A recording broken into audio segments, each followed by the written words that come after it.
Салем Достар, вы снова на канале Кола. Большой рахмет, друзья, всем, кто подписался. Я рад видеть вас всех на моем канале. Друзья, сегодня посмотрим видео казахи, вот что сделали с немками в Казахстане.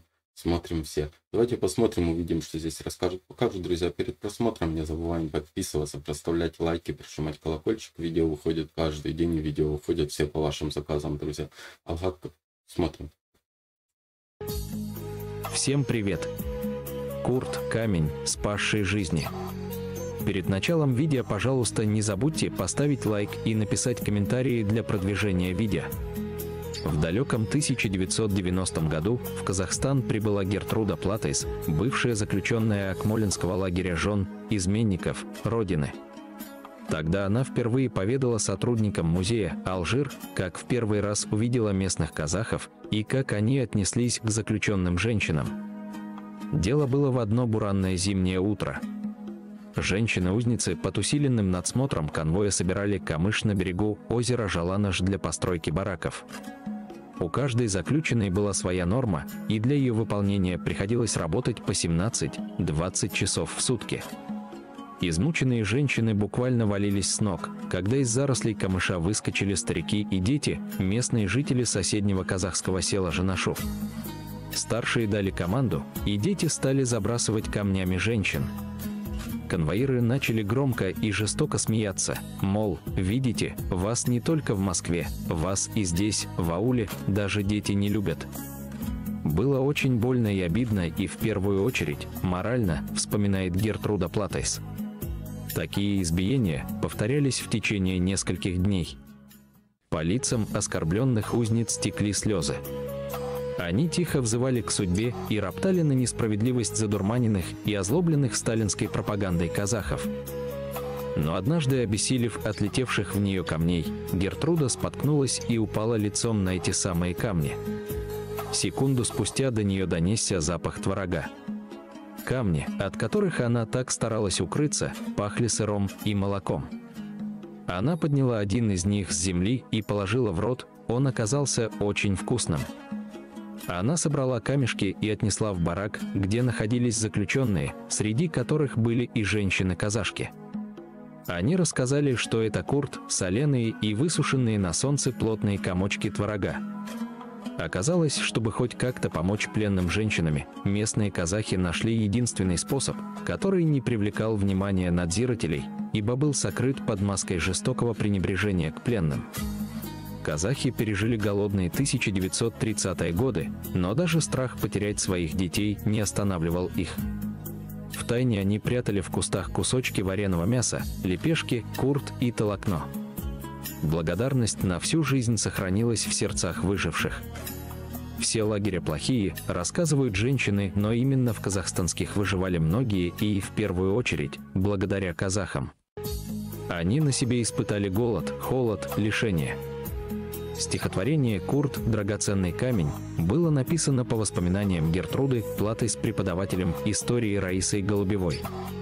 А Господи, да это ведь не камень. От него так пахнет молоком. И в душе затрепетал надежды пламень. А в горле встал ком. Так вот, что придумали старики. Вот за что женщины детьми рисковали. Они нас от болезни берегли. Они нас от безверия спасали. Они поняли, что мы не враги, а просто несчастные женщины. И чем смогли, помогли, поразив нас своей человечностью.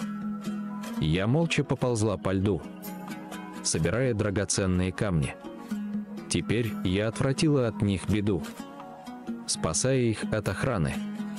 А ночью в холоднейшем бараке, на оскверненной палачами земле, я, немка, молилась мусульманскому богу.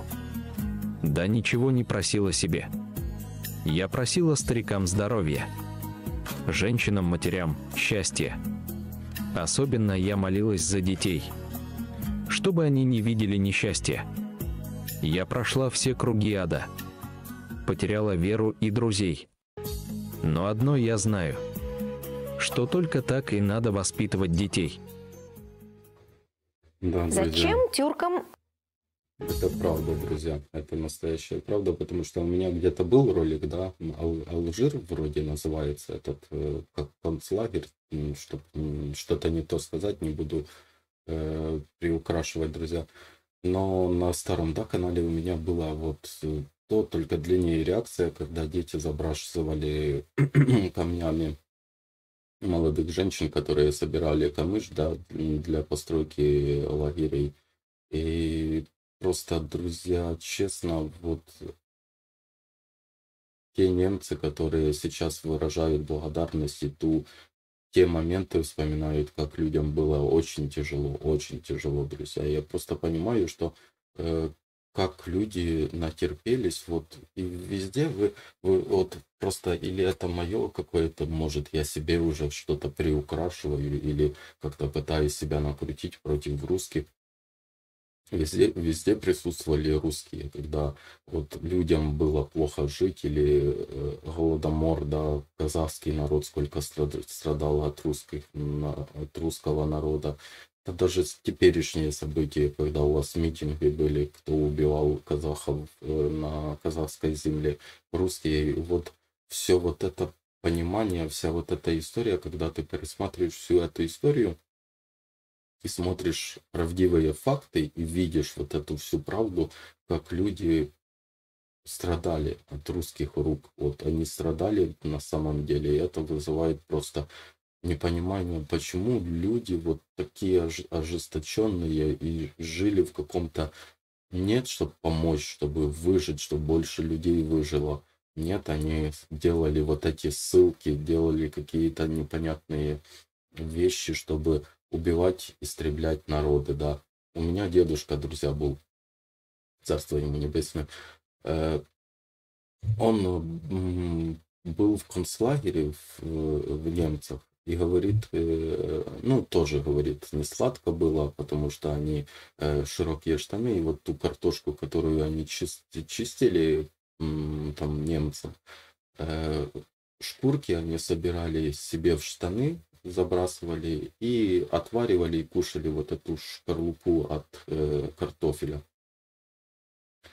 И, друзья, он нам рассказывал, говорит, что немцы пытки устраивали, говорит, я не спорю, немцы устраивали пытки, ожесточенные пытки, но, говорит, все пытки, которые они устраивали, они учились у русских. Русские, говорит, самый жестокий народ, который был в этом мире. И он это говорил, друзья, я сейчас вспоминаю, я тогда не понимал, я еще маленький был, и он такие вот истории рассказывал, и я как-то не понимал, почему он так постоянно думает. Ну, что-то же его толкало на это, вот такие слова говорить. И то, что он даже был в концлагере в Германии, да, все равно отзывается о русских, что русские учились, русские жестко проводили пытки над другими нациями. И говорит, это просто уму непостижимо, почему. А говорит, а сейчас фильмы снимают, что русские там и евреев спасали, и всех спасали, и все пытались, и как-то пытались всем народам помогать. Говорит, это на самом деле не так было. На самом деле все было совсем по-другому. И сейчас я теперь вот только начал осознавать и понимать вот ту суть слов, которую он нам хотел передать, друзья. Самый жестокий народ, я считаю, это русский народ. И это печально. Друзья, большой рахмет народу Казахстана за отзывчивость, за то, что вы спасли очень много народов. У нас история с вами в тюркских народов, в Казахстане, в Украине очень похожая история, потому что нас пытались истребить, вас пытались истребить. Голодомор, очень много людей погибло. У нас история очень похожа, друзья. Натерпелись мы, еще терпим, но ничего. После каждой черной полосы по 100% будет белая полоса. И белую полосу, эту победу мы вместе с вами, я не забуду никогда, какой народ нам помогал очень сильно. Большой рахмет, друзья, всем, кто подписался. Я рад видеть вас всех на моем канале. Не забываем подписываться, поставлять лайки, прожимать колокольчик. Видео выходит каждый день. Видео выходит все по вашим заказам, друзья. Алга Казахстан, слава Украине, берегите себя, до встречи.